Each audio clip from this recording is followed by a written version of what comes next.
Like करें, subscribe कीजिए, bell icon को दबाएं ताकि हमारे वीडियो सबसे पहले आपके पास पहुंचे।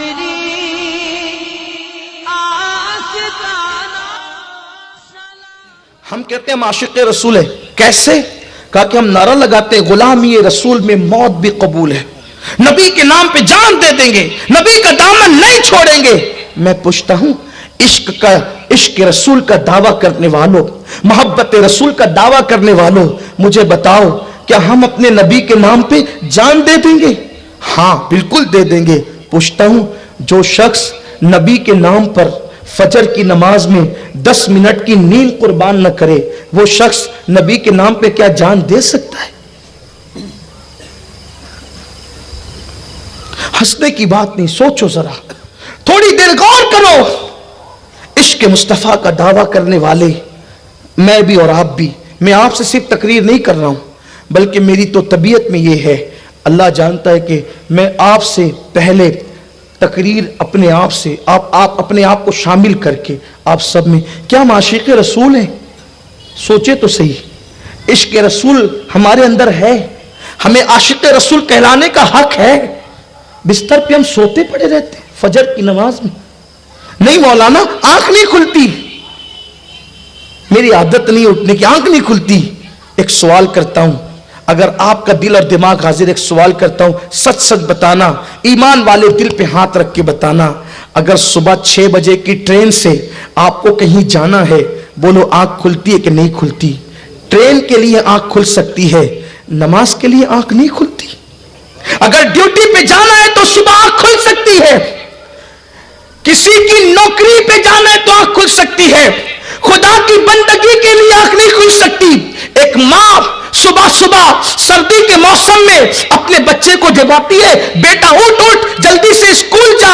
अल्लाह अकबर। मुझे बताओ, तुम अपने बच्चों को सुबह स्कूल के लिए तो जगाते हो, क्या तुम अपने बच्चों को सुबह नमाज के लिए भी जगाते हो? और सुनो, बच्चा स्कूल नहीं पढ़ेगा, जाहिल रहेगा तो दुनिया में तरक्की नहीं करेगा, दुनिया में नाकाम होगा। और बच्चा नमाज नहीं पढ़ेगा तो दुनिया में भी नाकाम होगा और कब्र में भी नाकाम होगा और मैदान महशर में भी नाकाम होगा। कितने अफसोस की बात है, कितने ताज्जुब की बात है। एक माँ सुबह इसलिए उठ जाती है कि मेरे बच्चे को स्कूल भेजना है, मुझे नाश्ता बनाना है। मुझे बताओ, बच्चे को स्कूल भेजने के लिए माँ उठ सकती है, लेकिन अल्लाह अकबर, नमाज के लिए माएँ बेदार नहीं होती, अपने बच्चों को बेदार नहीं करती, बाप अपने बच्चों को बेदार नहीं करता। बल्कि जो माएँ फजर पढ़ती है, पढ़ती भी जो है, शनिचर पढ़ेगी, पीर पढ़ेगी, मंगल पढ़ेगी, बुध पढ़ेगी, जुमरात पढ़ेगी, जुमा पढ़ेगी, इतवार की फजर नहीं पढ़ती। क्यों? आज छुट्टी है बच्चे के स्कूल की। इसका मतलब तुम फजर के लिए ना उठे थे, तुम तो उठे थे स्कूल के लिए और तुमने उठ गए इसलिए फजर पढ़ ली। अगर तुमने नमाज को पहला दर्जा दिया होता तो तुम इतवार को भी फजर पढ़ते। जो कौम स्कूल से ज्यादा नमाज को अहमियत न दे, फिर उस कौम को मुल्क से निकाला न जाएगा। उस कौम को अजनबी बनाया न जाएगा, उस कौम को जलाया न जाएगा, उस कौम को मिटाया न जाएगा, उस कौम को तबाह व बर्बाद न किया जाएगा। जो कौम अल्लाह की इबादत को स्कूल से ज्यादा अहमियत नहीं देती, वो कौम अहमियत के काबिल कैसे हो सकती है? मुसलमानों, एक वक्त वो था, हम वो थे वो कि अल्लाह अकबर, हमने बड़े से बड़ा नुकसान उठाया मगर हमने कभी नमाज को तर्क नहीं किया। जानते हैं सैयदना खालिद इब्ने वलीद रज़ी अल्लाह ताला अन्हु जब मुसलमान होने के लिए आए और उन्होंने मुस्तफा जान रहमत सल्लल्लाहु अलैहि वसल्लम के कदमों पे गिर के अर्ज किया कि या रसूल अल्लाह, खालिद मुसलमान होना चाहता है। और खालिद बिन वलीद मुसलमान हो गए तो किसी ने पूछा था, खालिद ये बताओ कि तुम तो जंग ओहद के अंदर मुसलमानों का बड़ा नुकसान कर चुके हो, लेकिन आज तुम मुसलमान होने के लिए आए हो, तो खालिद तुम मुसलमान क्यों ہو رہے ہو؟ تو خالد بن ولید نے کہا تھا بہت ساری وجوہات میں سے ایک وجہ یہ ہے کہ جب احد کے میدان میں مسلمانوں کے قدم اکھڑ گئے تھے، سب مسلمان ایک دوسرے سے بکھر گئے تھے، کوئی کسی کا پرسان حال نہ تھا، تو اس وقت نماز کا وقت آیا، نماز کا جب وقت آیا ایک آواز آئی، مسلمانوں جو جہاں ہے وہیں پہ کھڑے رہ کر نماز پڑھ لو۔ تو ہم نے سوچا تھا اب مسلمان ہاتھ باندھ لیں گے، جب مسلمان ہاتھ باندھیں گے تو اب ان کے ہاتھوں میں تلوار نہ ہوگی، ہم ان کو کاٹ دیں گے، ان کو تہ تہ کر دیں گے، ان کو برباد کر دیں گے۔ خالد کہتے ہیں جیسے ہی کوئی شخص نمازی پہ تلوار اٹھاتا، اس سے پہلے کہ وہ نمازی کو قتل کرتا، غیبی تلوار آ کر کے اس بدبخت کی گردن اڑا دیتی۔ ہم نے یہ منظر آنکھوں سے دیکھا اور پھر ہم نے فیصلہ کیا کہ جو قوم اتنی مصیبت میں بھی اللہ کی عبادت کو نہیں چھوڑتی وہ قوم کبھی ناکام نہیں ہو سکتی، اسی لیے ہم بھی کلمہ پڑھ کے مسلمان ہو گئے۔ یہ نماز تھی جس نے کافروں کو ایمان کی دولت عطا کی، اور آج مسلمان نماز سے کوسوں دور، مسجد ویران ہے۔ فجر کی نماز میں بہت سارے علاقوں میں حالات ہی پیدا ہو جاتے ہیں کہ اللہ اکبر، امام کو انتظار کرنا پڑتا ہے 2-4 نمازی آ جائے تو میں جماعت کروں، یہ حالت پیدا ہو گئی ہے۔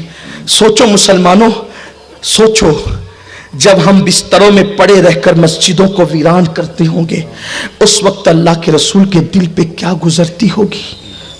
جس نبی نے سردی کی لمبی لمبی راتوں میں ہمارے لیے مغفرت کی دعائیں کی، جس نبی نے پتھر کھا کر ہماری مغفرت کی دعائیں کی، جس نبی نے پیٹ پہ پتھر باندھ کر اللہ کا دین ہمارے گھر تک پہنچا۔ یہ جو 40 گاؤں تک دین آیا ہے، چھوٹے چھوٹے دیہاتوں تک دین آیا ہے، ہندوستان تک دین آیا ہے، اتنی آسانی سے دین آ گیا؟ چاند کے ٹکڑے ہوئے، سورج پلٹ آیا اور دین پھیل گیا، ساری دنیا مسلمان ہو گئی؟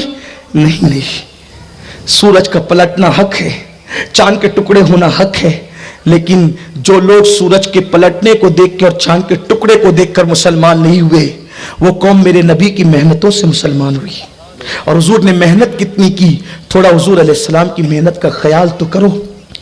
ام المومنین حضرت عائشہ صدیقہ رضی اللہ تعالیٰ عنہ و سلام اللہ علیہ فرماتی ہیں، اما عائشہ صدیقہ کہتی ہے کہ ایک چاند دکھتا اور پورا مہینہ ختم ہو جاتا، اللہ کے نبی کے گھر میں چولہا نہیں جلتا۔ پھر دوسرا چاند دکھتا، وہ بھی ختم ہو جاتا، پھر بھی حضور کے گھر میں چولہا نہیں جلتا۔ پھر تیسرا چاند دکھتا، وہ بھی ختم ہو جاتا۔ 3 مہینے تک کبھی کبھی ایسا ہوا کہ اللہ کے نبی کے گھر میں چولہا نہیں جلا، حضور نے کبھی 1 اور کبھی 2 پتھر اپنے پیٹ پہ باندھ لیے۔ کس لیے؟ صرف اس امت کی خاطر، امت تک ایمان پہنچانے کے لیے، قرآن پہنچانے کے لیے، اسلام پہنچانے کے لیے۔ اور